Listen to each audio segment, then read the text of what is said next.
करती हूँ। I am Fatima Farooq, BDC chairperson block कहरा। हमें बड़े दुख से कहना पड़ता है कि जब मौजूदा सरकार इलेक्शन लड़ने लगी थी, प्रधानमंत्री जी इलेक्शन कंटेस्ट करने लगे थे, उस वक्त उनका ये नारा था कि सबका साथ सबका विकास, वो भी नहीं है आज। हो रहा विकास, बेटी बचाओ बेटी पढ़ाओ, वो भी नहीं है आज। आप देख रहे हैं कौन सी बेटी आज तालीम हासिल कर रही है। तमाम बेटियां आज सड़कों पे हैं, प्रोटेस्ट में बैठी हुई हैं। अगर वो अपना राइट्स मांगते हैं, उनको घसीटते हुए ले जाते हैं।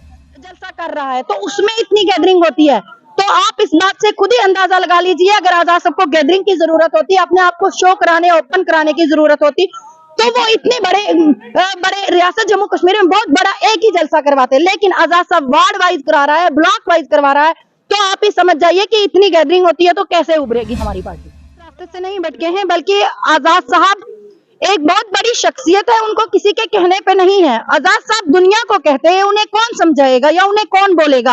आजाद साहब ने पहले भी एक अच्छा रास्ता चुना था, जो 27 मंथ में आजाद साहब ने डेवलपमेंट की है। वो कोई भी, या चाहे विकार रसूल साहब हो या कोई उनके मंत्री हो, वो 70 सालों में भी नहीं कर सकते। खुसूसी बातचीत के लिए हमारे साथ मौजूद हैं बीडीसी कहरा फातिमा फारूक जी। डेमोक्रेटिक आज़ाद पार्टी में भी इनका अच्छा कद है और ये अभी प्रोटेस्ट में शामिल हैं। जम्मू कश्मीर में जो स्टेट लैंड के हवाले से जो ऑर्डर आया है, डेमोक्रेटिक आज़ाद पार्टी ने इस वक्त भी इसके हवाले से एहतजाज किया। लेकिन इसके अलावा और भी चंद मुद्दों से हम बात करने की इनसे कोशिश करेंगे, लेकिन सबसे पहले इसी मौजू पर बात करेंगे। मैम, जो ऑर्डर आया है गुज़िश्ता दिनों लैंड को रिमूव करने के लिए, वो स्टेट लैंड हो, काचराई लैंड हो या वो रोशनी एक्ट के तहत लैंड हो, किस नजरिए से देखते हैं आप, किस तरह का स्टैंड रहेगा आपका लोगों के साथ आने वाले वक्त में? सबसे पहले मैं आपके चैनल का थैंक्स करती हूँ। I am Fatima Farooq, BDC chairperson block कहरा। हमें बड़े दुख से कहना पड़ता है कि जब मौजूदा सरकार इलेक्शन लड़ने लगी थी, प्रधानमंत्री जी इलेक्शन कंटेस्ट करने लगे थे, उस वक्त उनका ये नारा था कि सबका साथ सबका विकास, वो भी नहीं है आज। हो रहा विकास, बेटी बचाओ बेटी पढ़ाओ, वो भी नहीं है आज। आप देख रहे हैं कौन सी बेटी आज तालीम हासिल कर रही है। तमाम बेटियां आज सड़कों पे हैं, प्रोटेस्ट में बैठी हुई हैं। अगर वो अपना राइट्स मांगते हैं, उनको घसीटते हुए ले जाते हैं। उन पे कोई काम नहीं कर रहा है, उनकी देखभाल कोई नहीं कर रहा है। रही बात सबका साथ सबका विकास, तो वो भी यहाँ पे कहीं नहीं है। जो 70 सालों से जिन जमीन पे जो काबिज हुए हैं, उनको आज 70 सालों के बाद कहते हैं कि आपके यहाँ डिमार्केशन किया जाएगा। लेकिन मैं यहाँ से आपके माध्यम से एलजी इंतजामिया और प्रधानमंत्री जी से ये सवाल पूछना चाहती हूँ कि जो 70 सालों से जिस जगह पे रह रहे हैं, जो अपना वहाँ पे माल मवेशी बच्चों को पालते हैं, अगर वो आप वहाँ पे डिमार्केशन करवाएंगे, आप हमें उन बच्चों को, उन माल मवेशी को, उन बुजुर्गों को रहने की जगह अलॉट कीजिए, उसके बाद आप वहां पे डिमार्केशन कीजिए। और दूसरी बात, 2006 में आजाद साहब ने जो ये रोशनी एक्ट की है, ये बिल पास करवाया था, वो आजाद साहब ने, हाँ जी आजाद साहब ने। लेकिन आज जितने भी 70 सालों से जो लोग जहाँ पे रह रहे हैं, उनको वहां से भगाया जा रहा है, बेदखल किया जा रहा है। लेकिन मैं आपके माध्यम से अपनी आवाम को भी कहना चाहती हूँ कि आप जाग जाइए। अभी आपको इस ऑर्डर का पता नहीं चलेगा, क्योंकि कहा गया है कि 31 तक तमाम जितने लोग हैं जो स्टेट लैंड में या फिर कहीं भी बैठे हुए हैं, उनको डिमार्केशन की जाएगा उनका घर। तो मैं आपके माध्यम से उन्हें कहना चाहती हूँ कि अभी टाइम है, आप जाग जाइए, अपने राइट्स को जानिए। अगर यहाँ से प्रधानमंत्री जी नारा लगाते हैं कि सबका साथ सबका विकास, तो कौन सा विकास है आज? अगर, और ये कानून सिर्फ गरीब के लिए क्यों है? गरीब के घर से शुरू क्यों नहीं होता है? क्यों होता है? अमीरों के घर से ये शुरू क्यों नहीं होता है? जब भी डिमार्केशन की बात आती है, आप देखिए आजाद साहब ने जेडीए डिपार्टमेंट, जहाँ पे आजाद साहब ने अलॉट की थी ट्राइबल कम्युनिटी को जो जमीनें, वो तमाम जेडीए डिपार्टमेंट ने छीन ली। और पिछले दिनों में हमारे चौधरी बरादरी के वहां पे कुछ जो हमारे रिलेटिव है, वो भी वहां पे बसते थे, वो 70 सालों से वहां पे बसते थे, लेकिन उनके मकान गिरा दिए हैं, वहां पे मशीनें लगी हुई हैं। तो मैं यहाँ से एलजी इंतजामिया से पूछना चाहती हूँ कि जिन बच्चियों की आप बात करते हैं, जिन बुजुर्गों की आप बात करते हैं, सबका साथ सबका विकास, आज वो खुले आसमान तले और बगैर रोटी के रह रहे हैं। क्योंकि सबसे बड़ा मुद्दा यहाँ पे है वो बेरोजगारी का है।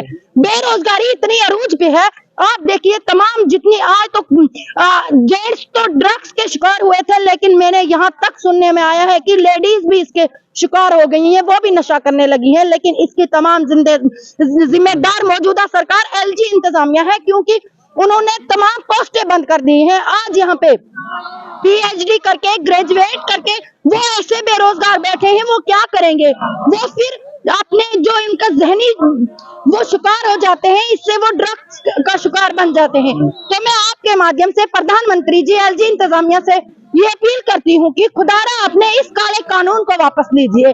जो बंदे 70 सालों से जिस जगह में रह रहे हैं उनको रहने दीजिए, वरना तमाम जितने भी हमारे, वो चाहे गुज्जर बरादरी हो या फिर कोई भी बरादरी हो, तो हम ऐसे अपने हक पे किसी को धक्का नहीं डालने देंगे।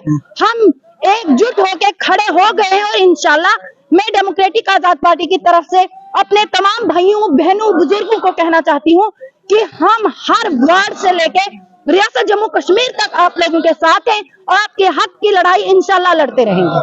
गुज़श्ता दिनों प्रदेश कांग्रेस के सदर वकार रसूल साहब ने एक प्रेस कॉन्फ्रेंस की, उस प्रेस कॉन्फ्रेंस में उन्होंने बताया कि आज़ाद साहब को चंद चेहरों ने भटकाया रास्ते से भटक गया। आज़ाद साहब भटक गए रास्ते से? देखिए, आजाद साहब रास्ते से नहीं भटके हैं, बल्कि आजाद साहब एक बहुत बड़ी शख्सियत है, उनको किसी के कहने पे नहीं है। आजाद साहब दुनिया को कहते हैं, उन्हें कौन समझाएगा या उन्हें कौन बोलेगा।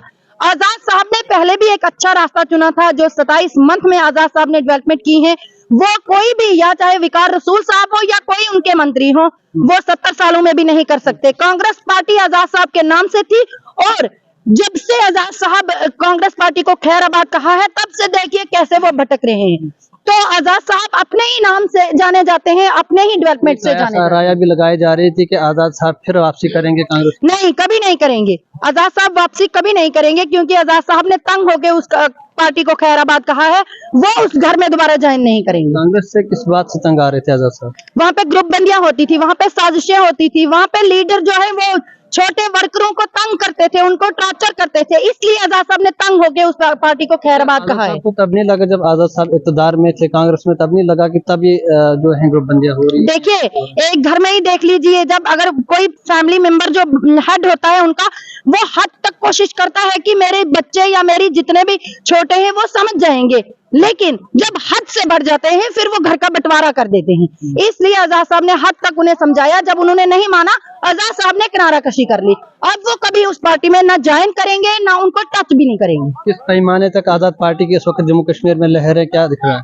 देखिए, वो तो मीडिया पर्सन को भी ऑलरेडी दिख जाना चाहिए। जब आपने नहीं देखा कि तमाम पार्टियां हैं वो तो रियासत जम्मू कश्मीर में कहीं एक जगह बहुत बड़ा जलसा करते हैं, लेकिन आजाद साहब ब्लॉक वाइज जलसा कर रहा है, तो उसमें इतनी गैदरिंग होती है।